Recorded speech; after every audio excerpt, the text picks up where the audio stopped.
నమస్కారం అండి. అంతర్యామిలో ఈరోజు అంశం అడ్డుగోడలు. మనకు అందించిన వారు భమిడిపాటి వెంకటేశ్వరరావు గారు. వివరిస్తున్నది మీ విజయభాస్కర్.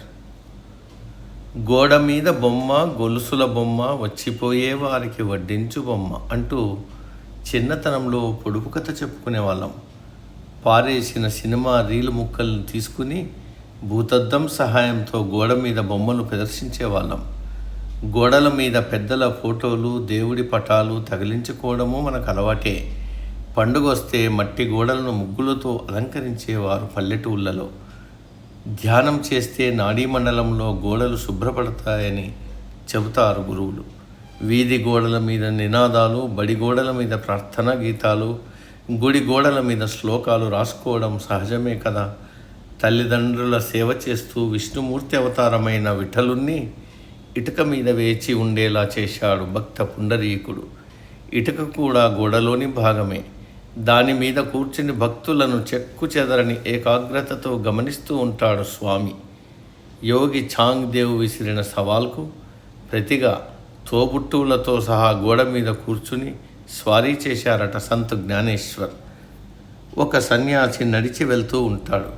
దారిలో పెద్ద గోడ అడ్డుపడుతుంది. కష్టపడి ఆ అవరోధాన్ని దాటి అవతల ఉన్న అందమైన తోటని చేరుకుంటాడు. ఇక్కడ అందమైన తోటంటే నిజశాంతి అని అర్థం.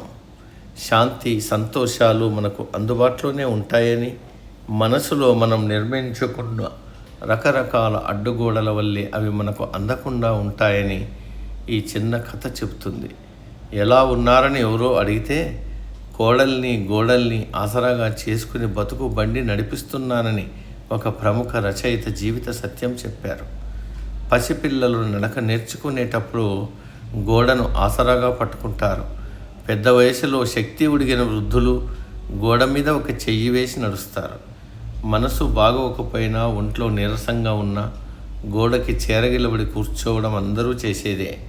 నిజానికి 4 గోడలే చారుడు నేలను గదిగా మారుస్తాయి. ఇంటిని చేసి సంసారానికి మరుగు సమకూరుస్తాయి. కొత్తగా కాపురం పెట్టేందుకు అద్దె ఇంటి కోసం వెతుకుతున్నారు దంపతులు. ఒక గది మాత్రమే ఇవ్వగలం, పర్వాలేదా అని అడిగాడు ఇంటి యజమాని. అలా అయితే మరీ మంచిది, మా మధ్య అడ్డుగా గోడలు ఉండవు కదా అని చెలోక్తి విసిరాడు కొత్త పెళ్లి కొడుకు.